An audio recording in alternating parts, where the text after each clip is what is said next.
A little goose who quacks. Little Goose is not like the other goslings on the farm. Little Goose thinks the sun is too bright. Little Goose thinks the river is too loud. Little Goose thinks the flowers are too smelly. And Little Goose thinks the grass is too touchy.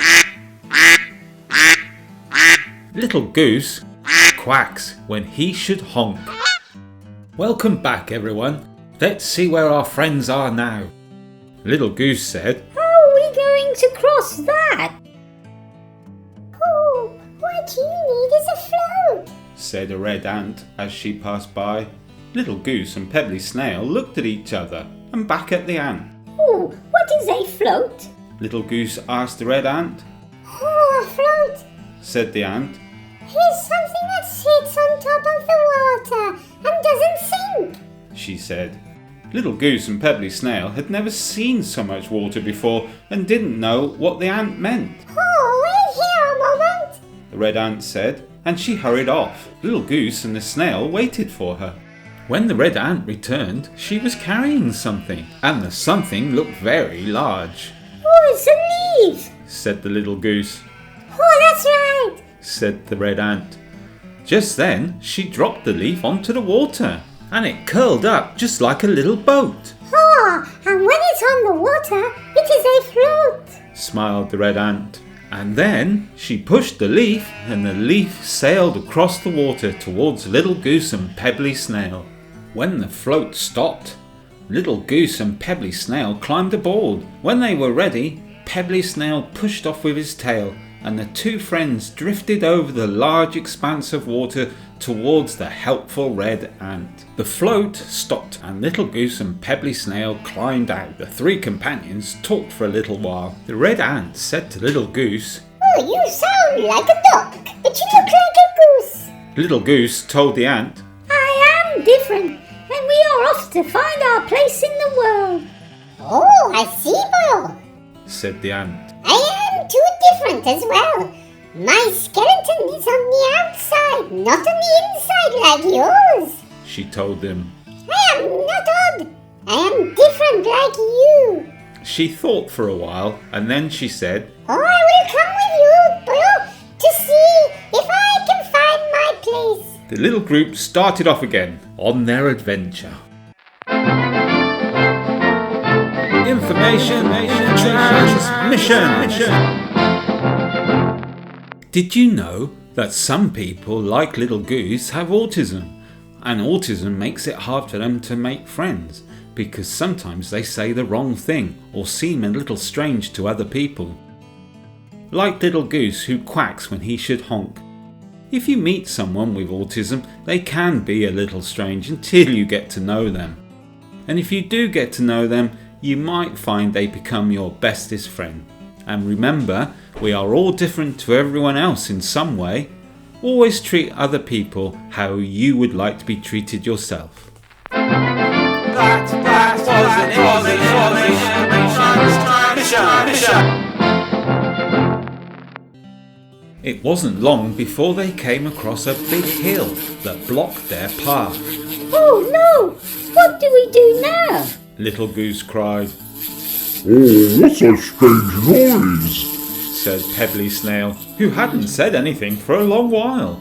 "Oh, boy, I know who that is. Back!" smiled the red ant. And just as she said that, a UFO appeared in the sky. The UFO was making a strange noise indeed.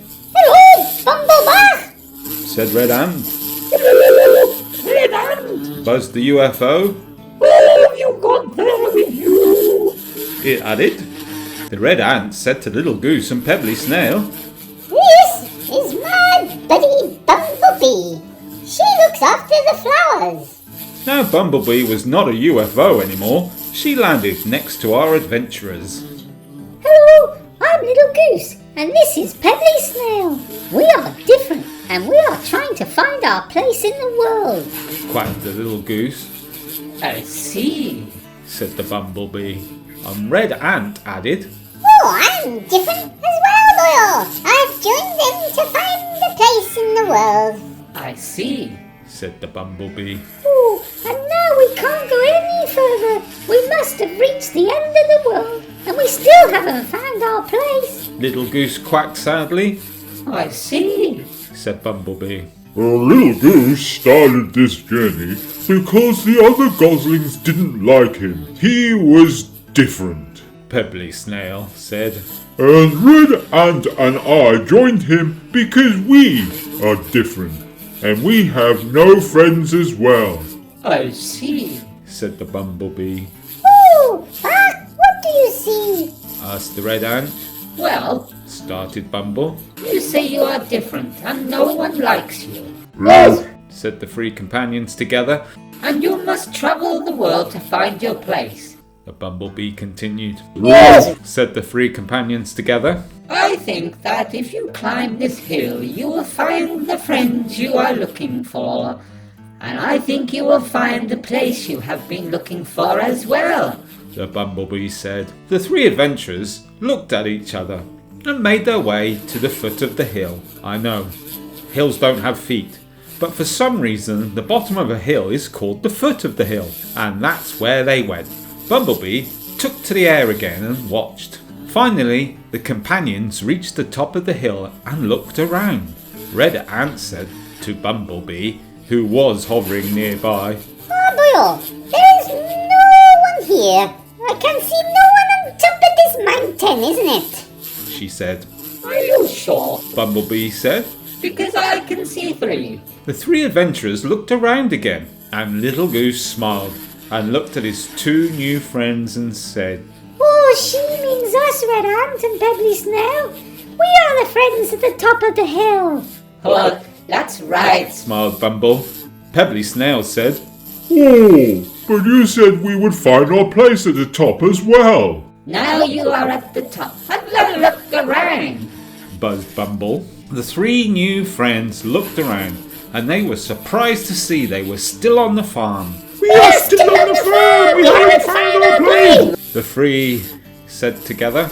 The place you are looking for has been with you always. Bumblebee said while still hovering. We are all different, even if we look the same. Bumble buzzed. The right place is inside all of us. If we can see past our differences and make friends, we don't need to go to new places. Little Goose suddenly said, Oh, yes, we three are different to each other, but we are friends, and we were the place that friendship started. Oh boy, oh. Because we were open to our differences, we were able to tolerate the differences of others. Red Ant added. Isn't it? Pebbly Snail said, Oh, yes. I see it now. There is nothing wrong with being different. That's right. Bumblebee said. Some people will like you and some people will not. Oh, and if you never give up, you will find the place inside you. Said the little goose, and with that the four new friends climbed back down the hill.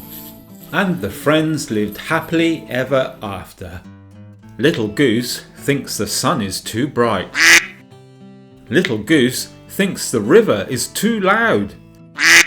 Little Goose thinks the flowers are too smelly. And Little Goose thinks the grass is too touchy.